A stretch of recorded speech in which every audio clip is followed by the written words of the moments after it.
прошлой лекции мы говорили о хане Джучи, который был основателем империи. И когда мы говорим о Золотой Орде и говорим, что эта держава носит название Улусы Джучи, это как раз по имени хана, который стал основателем державы. Но в реальности он умер тогда, когда держава только делала свои первые шаги.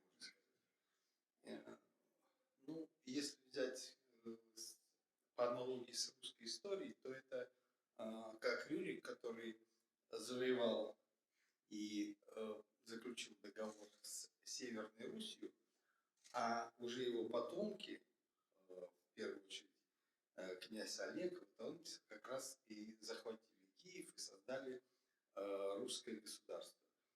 То есть здесь, после того, как умер основатель державы Джучи, на престол, согласно указу Чингисхана, который он сделал буквально незадолго до смерти, правителем этого самого нового улуса был назначен Батухан, ну, или Бату. Некоторые историки развернули дискуссию, о которой я уже говорил на предыдущей лекции, что нельзя называть правителей Золотой Орды до какого-то момента ханами, а что до этого они как-то не были такого звания. Но я думаю, что это все такие вопросы, скорее риторические, чем исторические. Потому что если Чингисхан это хан над ханами, то его сыновья и внуки, несомненно, носили титул, который можно считать ханом. Хотя в действительности, когда речь идет о Бату, его современники вроде бы как и не называли ханом. Надо сказать, что они не называли ханами и других сыновей Чингисхана и правителей. Но в традиции и исторической, и народной сохранилось одно из имен Бату, как Саид-хан. То есть, если перевести на русский язык, то это такой, можно сказать, сиятельный, знаменитый хан. Такой передача титула и имени в тюркской традиции. И это даже вошло и в русскую традицию, в частности, в казанской истории, там как раз тоже имя Бату нет. Баты он называется, и в другом месте как Саид-хан. То есть речь идет о том, что уже одно это заставляет говорить, что все-таки ханом называть его можно. Здесь есть и другая коллизия, которая связана собственно, с Бату. Дело в том, что он не был старшим сыном у Джучи. По тем генеалогиям, которые нам известны и которые довольно близки по времени к жизни этих самых людей, Батухан был вторым в роде Джучи. Первым был его брат Орду. После Батухана шел Берке, и так дальше, там целый ряд других, всего по разным данным от 13 до 15 сыновей Джучи. Вот вопрос, почему Чингисхан назначил не старшего сына, а именно Бату, вызывает большие вопросы и какие-то некоторые недоумения у историков.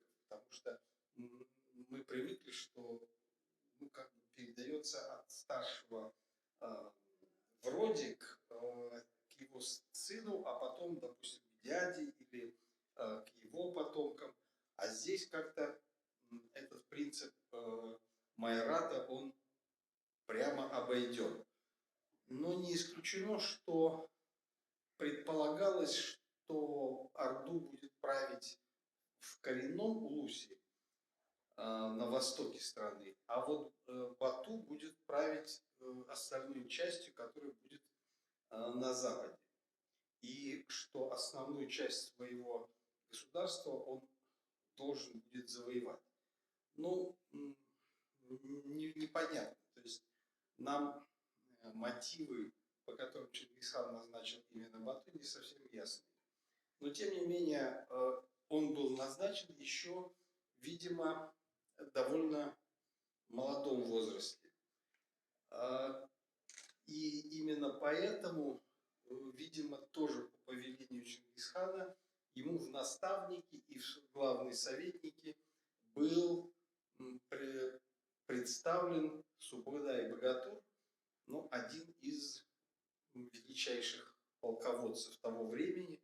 Если смотреть на него как на человека, который ковал победы монгольского государства, то это, конечно, Субудай, один из 4 людей, которого сокровенное сказание называло псами с железными сердцами или просто железными псами Чингисхана, наряду с Джебе, Тахучаром и Хасаром. Но, тем не менее, Субудай потерпел только одно поражение. И это поражение он потерпел от волжских булгар. И, очевидно, именно поэтому он просился к Бату-хану для того, чтобы отомстить и воевать против Булгарии. После, как и про других правителей, о молодых годах Бату нам ничего не известно. Ну, очевидно, он вместе с отцом участвовал в каких-то походах на Среднюю Азию, в Приуралье, но достоверных сведений у нас об этом нет. Ну, мы уже говорили, что вот он не был старше, но тем не менее был назначен правителем. Интересно, что когда был назначен Субудай, то этим самым, скорее всего, и Чингисхан показал вектор развития вот этого самого нового улуса, что его цель – завоевание Запада, и что он должен быть плацдармом для того, чтобы осуществлять дальнейшие завоевания. Но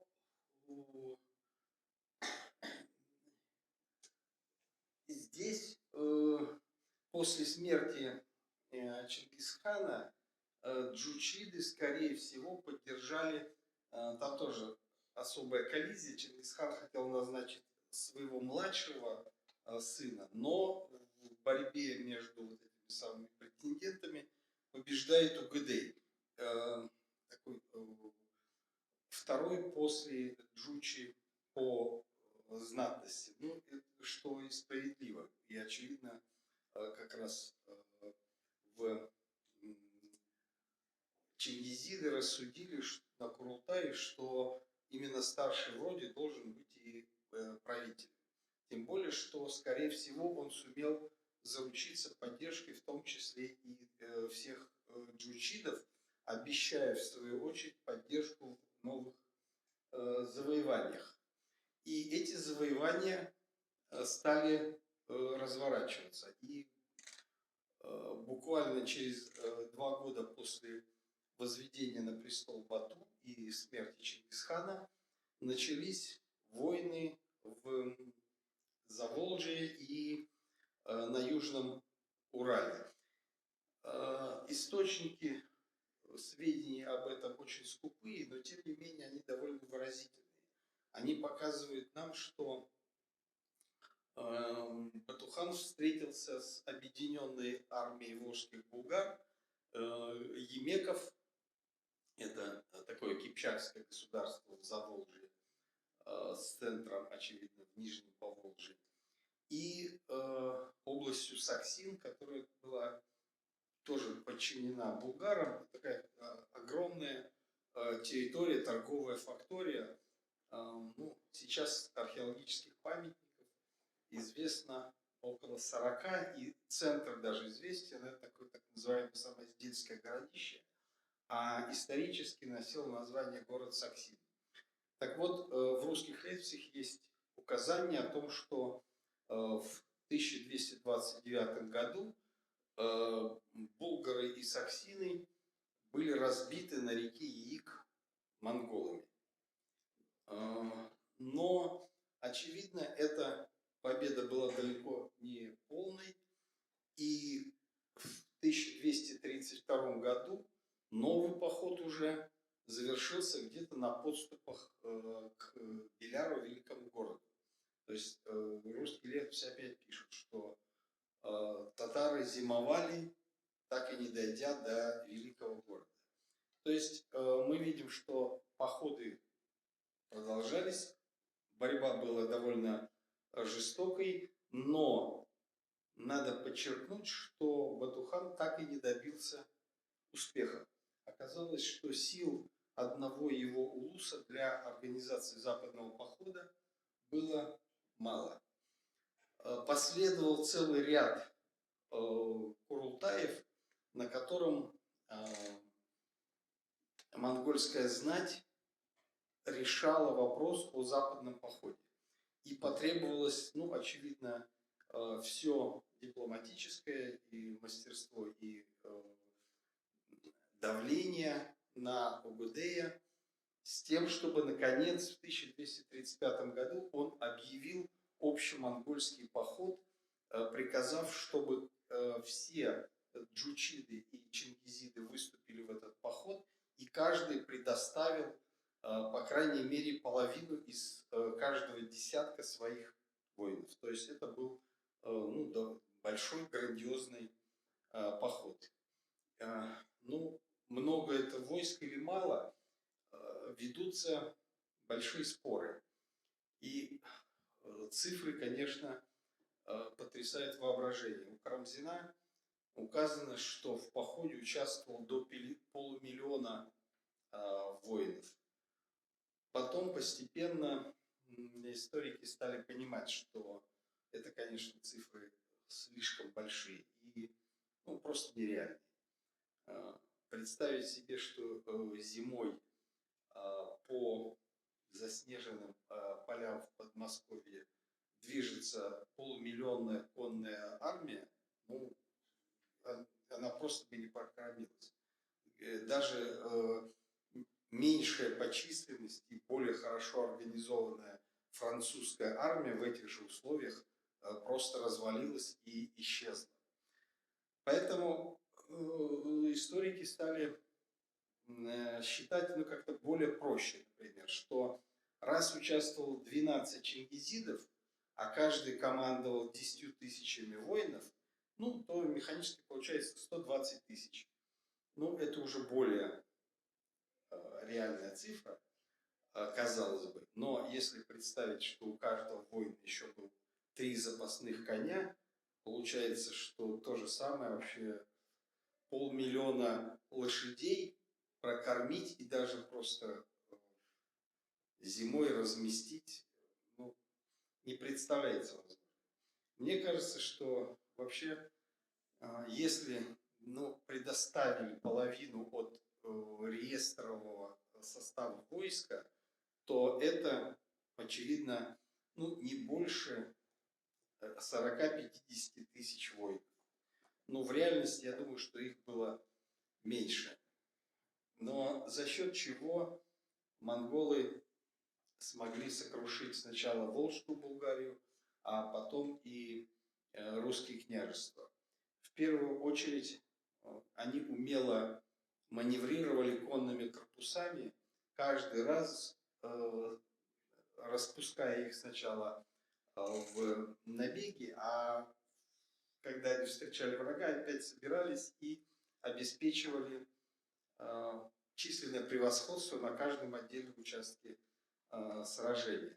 Кроме того, они довольно умело использовали тактику осады, совершенную для того времени и непревзойденную. Вообще для Средневековья очень не характерно штурмы городов. Во-первых, это дело очень сложное, трудоемкое. Во-вторых, можно понести большие потери. И поэтому рыцари, которые берегли свою жизнь, конечно, редко занимались.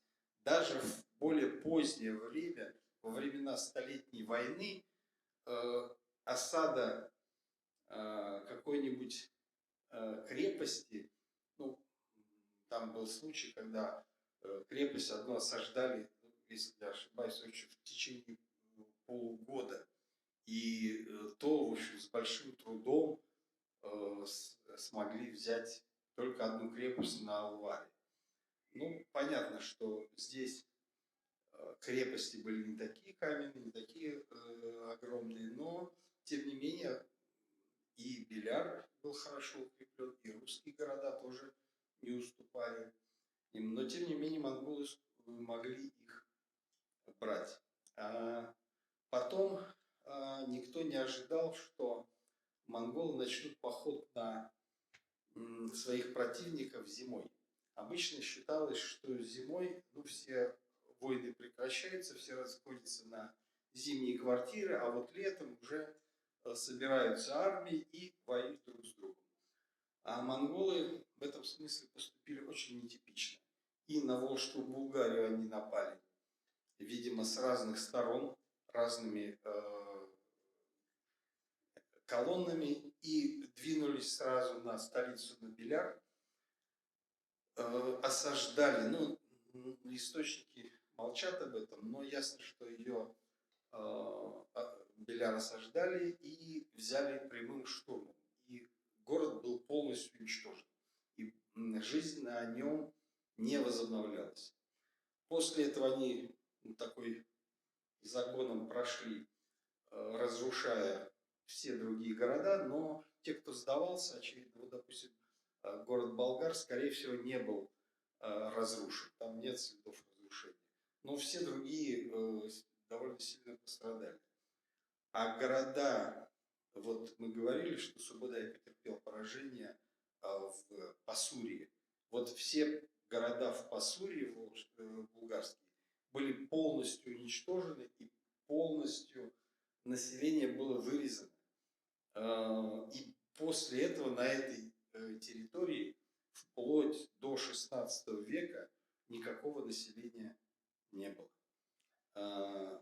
Даже Улус-Мукша был построен гораздо севернее от этих самых. То есть Субудай, конечно, жестоко отомстил за свое поражение. Этот поход завершился зимой 1237 года, и буквально этой же как раз зимой монгольские войска вторглись на территорию Рязанского княжества, осадили Рязань, взяли ее в течение 3 дней и двинулись дальше.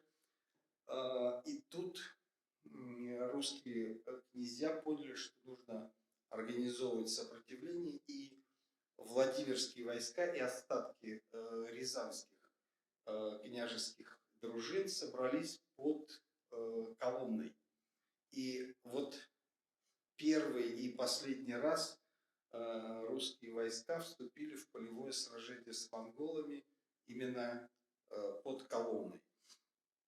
Детали этого сражения, к сожалению, и в сокровенном сказании, и в русских летописях, которые были исправлены и почищены в конце XIII века, поэтому не все они аутентичны и достоверны. И поэтому сведений о них не так много. Но очевидно, что это было какое-то грандиозное сражение. Достаточно сказать, что во всем западном походе не погиб ни один чингизид. Один чингизид погиб и именно в этом сражении. сын Чингисхана Кулькан был убит в этом бою. То есть это говорит, что это было очень жестокое сражение, и не исключено, что монгольские войска были буквально на грани поражения. Но тем не менее сумели победить, и после этого фактически погибла вся боеспособная часть войск Владимирского княжества. Поэтому, когда мы говорим, что вот Северо-Восточная Русь не могла организовать сопротивление, она могла, но сил оказалось недостаточно. Только после этого все войска или заперлись в городах, или бежали вместе с князем Юрием Всеволодовичем, который бросил свое княжество и бежал далеко на север. Но у монголов была тактика, которая применительна ко всем территориям. Они всегда преследовали и добивались смерти правителя, потому что после смерти правителя территория оставалась ничейной. То есть ее можно было назначить своего правителя или самими стать правителями. Именно поэтому они после того, как взяли города, которые сопротивлялись, прежде всего Владимир, Суздаль, надо сказать, что, например, Ростов, который не сопротивлялся, открыл ворота, не был разорен. И двинулись на Новгород, по пути разыскивая, собственно, князя Юрия. И хотя он забрался далеко на север, в глухие леса, считая, что там-то его не найдут. Но, тем не менее, отряд Бурундая дошел до него, и на реке Сите его лагерь был захвачен, и князь был убит.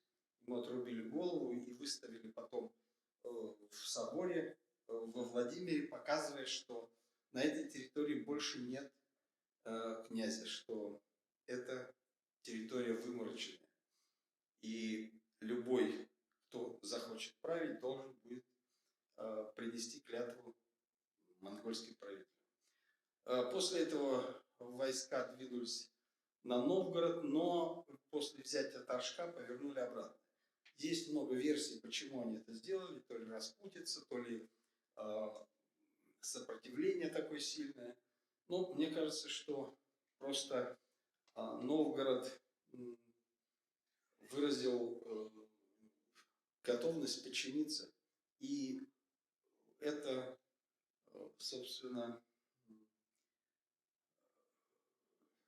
объясняется вполне экономическими причинами. Дело в том, что новгородская земля очень бедная, и всю историю существования Новгорода хлебом она снабжалась из Суздальского ополья. Поэтому Владимирские князья контролировали Новгород без того, чтобы постоянно воевать с ним. Они просто перекрывали торговлю хлебом, и Новгород сдавался. Поэтому и, собственно, так и получилось, что когда пришло время, Новгород подчинился власти монгольских князей без сопротивления. Монгольские войска ушли на юг. Есть один эпизод, штурм Козельска, который сильно раздут. Я думаю, что войска, которые подошли к Козельску, не собирались его даже штурмовать. Но по мере того, как подходили другие войска, а козельцы постоянно нападали, на них, видимо, было решено все-таки захватить этот город. И после долгого штурма все-таки он был взят, разрушен, и монголы ушли на юг. И после этого захватили все Причерноморье и двинулись на южнорусские города, взяли сначала Переславль, потом Чернигов и подошли к Новгороду. К этому времени князь, который контролирует, черниговский князь Михаил, который контролировал к тому времени Великое княжение, бежал в Венгрию и бросил Киев на произвол судьбы. Город сопротивлялся в течение 4 дней, но был взят и то же самое разрушен. После этого монголы захватили практически всю Южную Русь. Не все города были взяты штурмом. Некоторые, хорошо укрепленные города они не штурмовали. Но это, в общем, не потребовалось. После этого 2 колоннами войска ворвались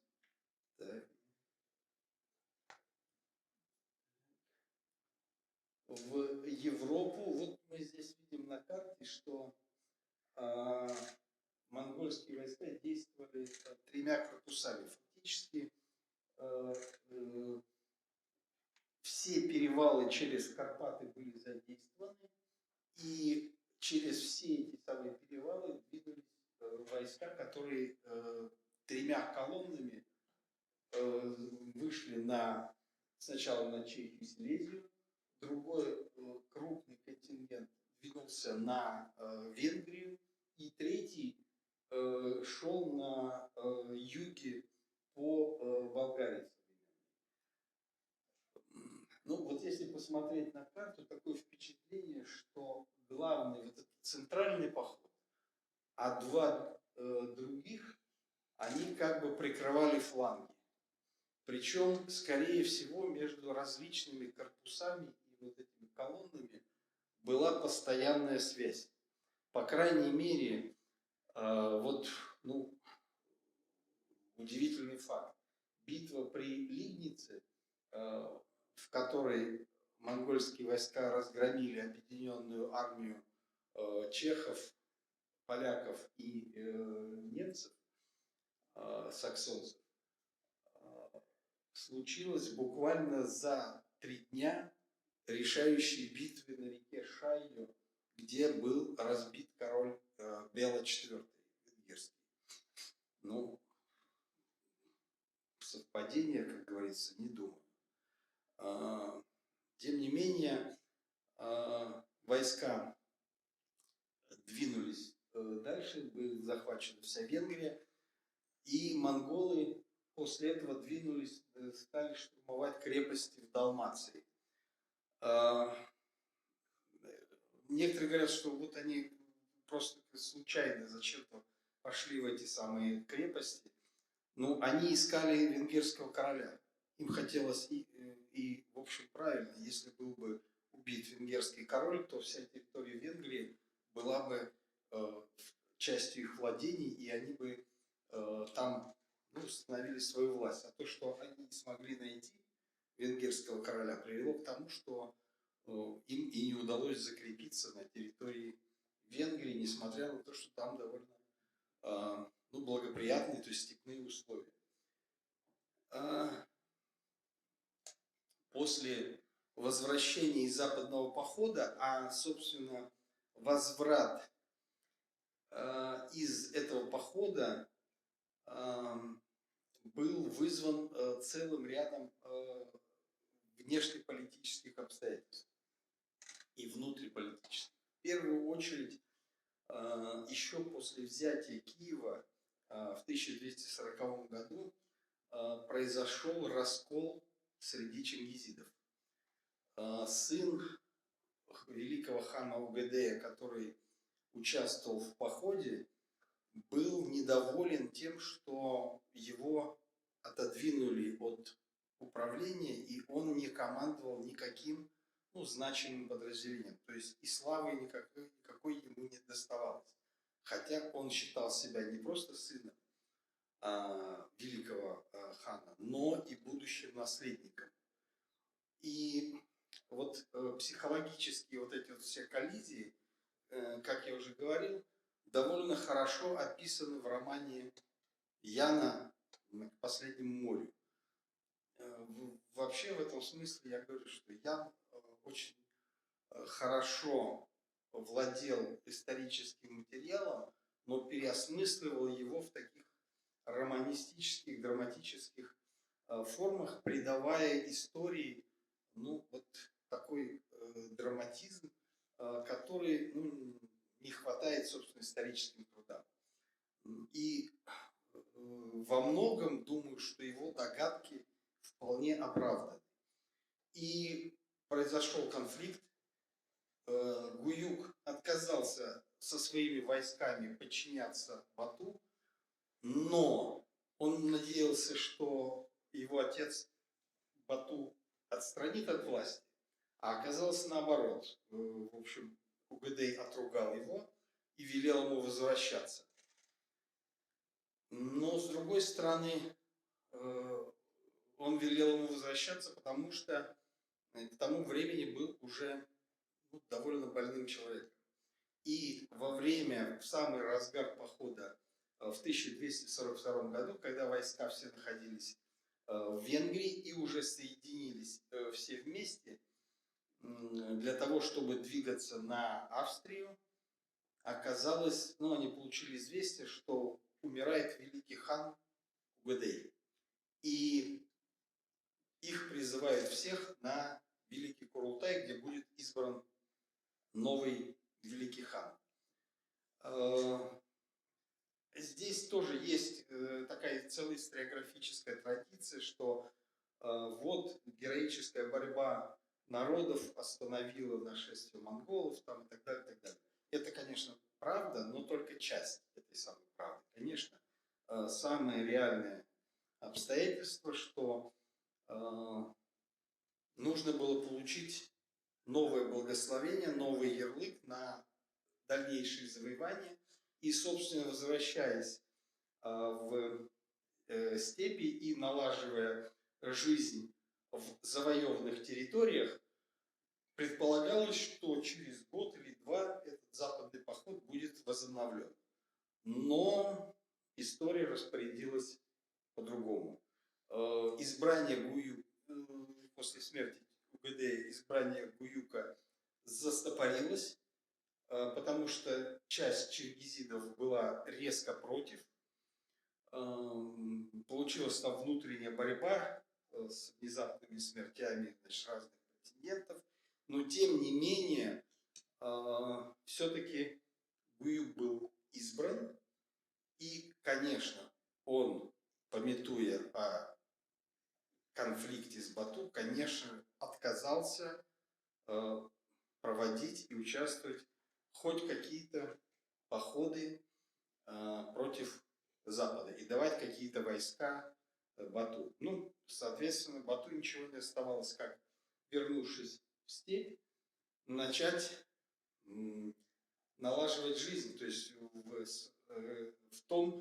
на той территории, которая была уже завоевана. И вот именно с этого времени, можно сказать, с 1243 года, начинается, собственно, устройство империи. Именно поэтому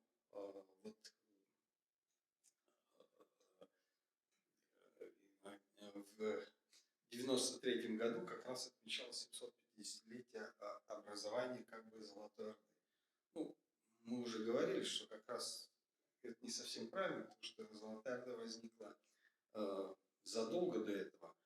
А здесь произошло уже формирование вот этой самой территории, которая протянулась от Иртыша до Подунавья и на юге от Приоралья, от Кавказского хребта до фактически Северного Ледовитого океана. Можно сказать, от Белого до Черного моря. Здесь Бату встретился с большими серьезными проблемами. Во-первых, нужно было наделить территорию, выдать своим жучидам, чингизидам, вот эту самую территорию, наделить их, поблагодарить их за участие в походе, выдать им земли и организовать какое-то управление всей этой самой территорией. И, в частности, начать управлять завоеванными территориями, прежде всего, Булгарией и Русью. Если с Булгарией дело было проще, она включена была в ханский домен и не подлежала управлению великого хана. А в Монголии надо сказать, что было такое правило установлено, что степная территория принадлежит коллективно всем джучидам, то есть те, кто владел этим самым улусом. А вот земли оседлого населения, где городское население, они не управляются теми ханами улусов, где они находились, где они располагались, а подчинялись напрямую великому хану. И более того, платили налоги не, например, в данном случае не в Улус-Джучи, а в Каракарум великому хану. И, соответственно, русские князья получать должны были ярлыки не у Бату-хана, а соответствующим образом у Гуюка. И первый из русских князей, Ярослав, отец Александра Невского, пришел именно буквально в 1243 году и поклонился, Бату и признал его верховенство.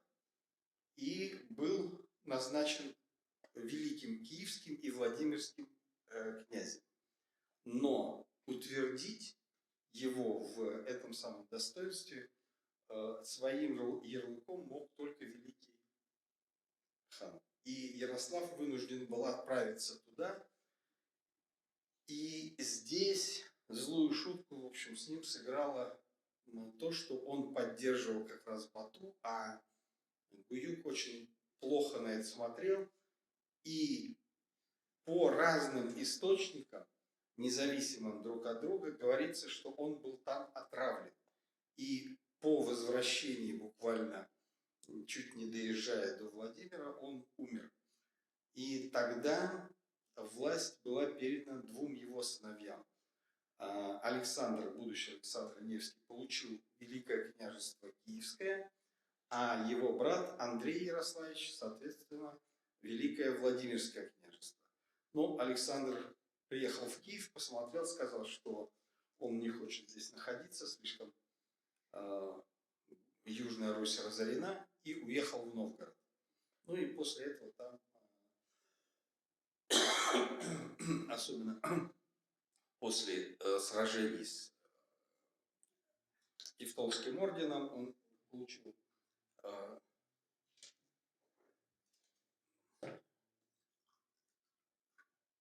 значительный авторитет, уважение и правил, хотя время от времени его изгоняли,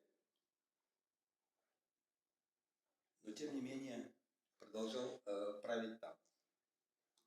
И все другие русские князья вынуждены были отправляться за ярлыками, и часть из них, Рязанский князь и часть еще некоторые другие, во время этих путешествий погибли. В этом смысле, конечно, монгольская власть, конечно, в этом виновата, но вины в этом Бату никакой нет. Даже непримиримый противник Даниил Галицкий, который воевал с монголами еще в битве на Калке, вынужден был приехать и поклониться Бату. И Бату ему сказал, он должен был поклониться статуе Чингисхана, он отказался. Тогда Бату говорит, тогда выпей черного кумыса. Он вынужден был выпить.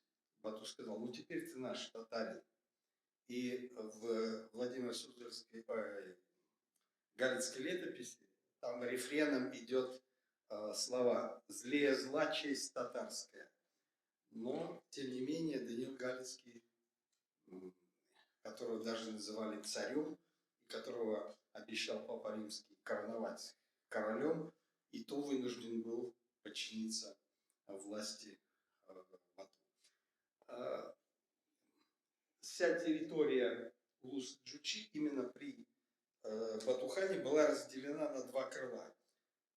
Для удобства управления. Восточной частью правил Орду, брат Баты, западной частью сам Бату. Граница между ними проходила где-то в междуречии Волги и Урала, и дальше шла на север, примерно по Южному Приуралью. В свою очередь, вот эти самые крылья, восточная Кокорда и западная Аккорда, делились тоже на два крыла. Ну, если западная, то это примерно по Дону, западная часть, и вот центральная часть, все Поволжье, это одновременно был и так называемый ханский домен. И, соответственно, и вот эта самая восточная часть тоже делилась на две части. Внутри она делилась на некоторые мелкие улусы, но в целом это была не сколько административная, сколько военно-административная система, поскольку каждый владелец улуса должен был выставлять определенную часть воинского контингента, которая на поле боя вставала в соответствии с рангом правителя на правом или на левом крыле. Ну а центр составляли войска центра, то есть великого, в данном случае хана из Сарайского хана. Тогда же было проведено налогообложение, и часть этого самого налогообложения проходила и через Батухана. Ну и были установлены торговые пошлины, в частности, начинается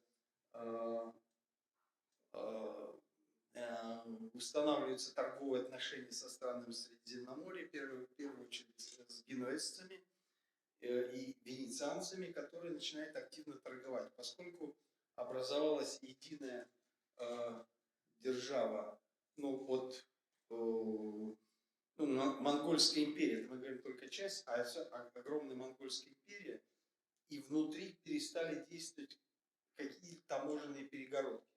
То есть венецианский купец, условно говоря, мог заплатить, допустим, в Азове, тогдашнем Азаке, пошлину, 3 или 5%, в зависимости от времени. И после этого совершать путешествие до самого Каракарума, где покупал китайские товары.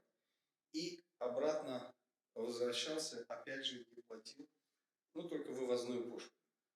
И все. Если до этого торговля, эта территория была разделена на десяток разных стран, у каждого была своя налоговая система, свои поборы, то сейчас все это исчезло, и Великий Шелковый путь начинает действовать как такая налаженная система, что приносило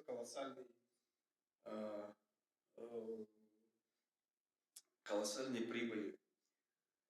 Благодаря, видно, сверху ответвление вокруг Каспия, этот самый южнее Каспия, Великий Шелковый путь в то время не действовал, потому что монголы вели войну с Багдадским халифатом, крестоносцы вели войну с мамлюками, византийцы вели войну с турецкими эмиратами, и этот путь был закрыт. Но вокруг Каспия, через территорию Золотой Орды, этот путь активным образом действовал и, соответственно, приносил колоссальные прибыли. За счет этого возникает целый ряд городов в Нижнем Поволжье, которые стали новым центром страны.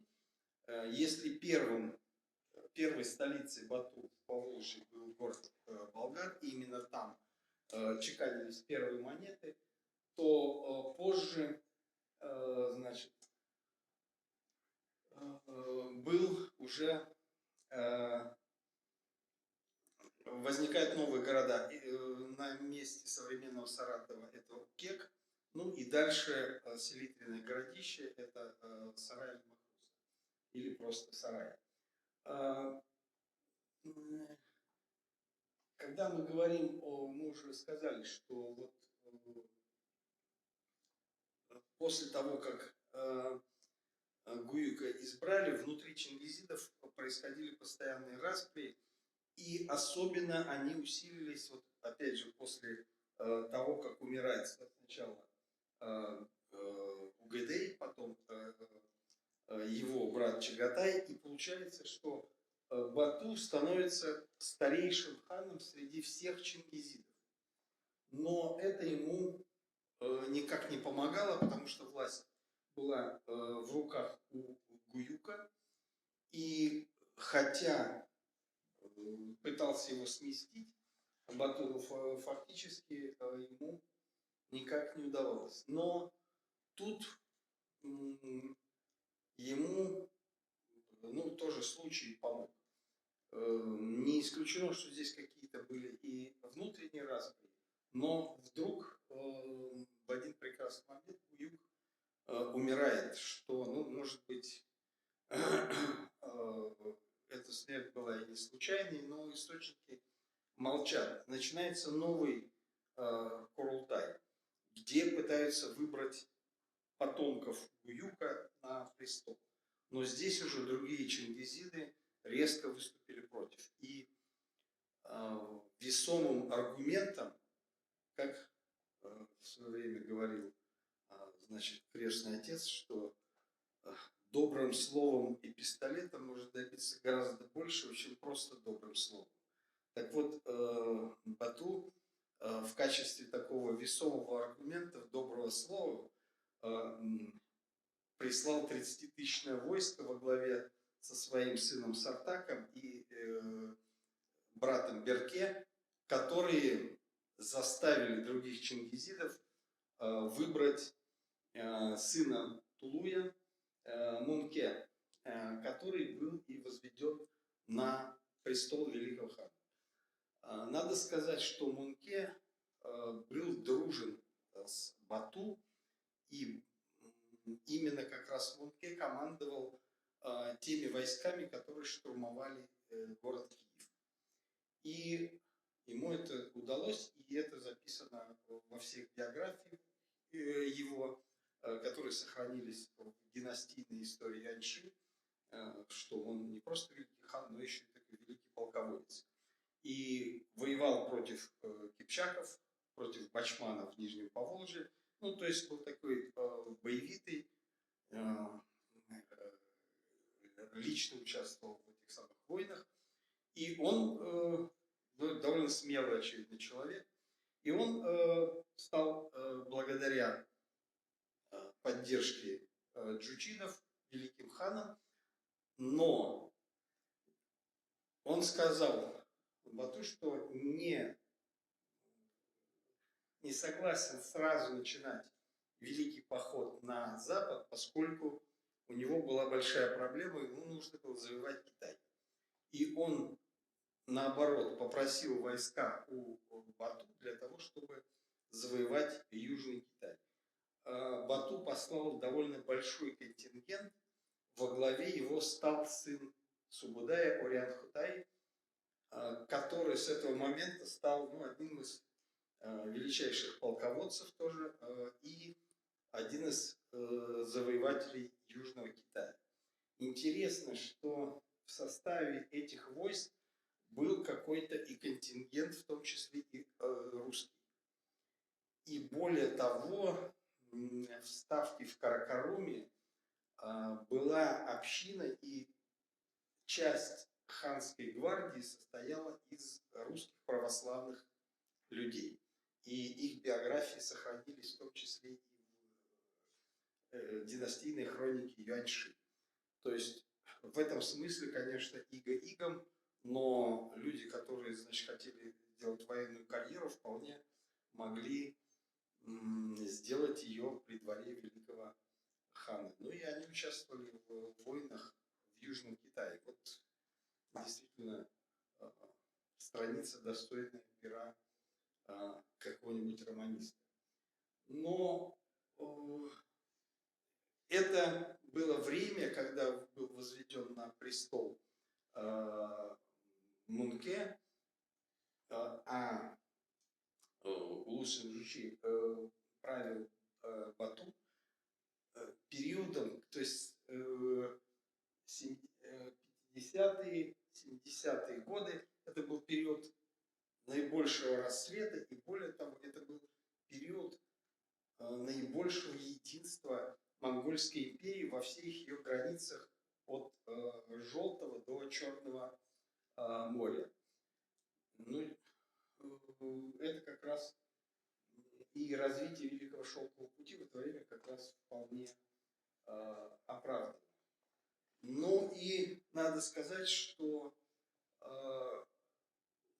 к этому времени Батухан распределил улусы, развивалась торговля, развивались города. Он, конечно, мечтал о новых походах, но после этого фактически никаких больших походов он так и не совершал. То есть в основном все, видимо, свободные войска были отправлены в Мунке, и на этом вот его великие завоевания окончились.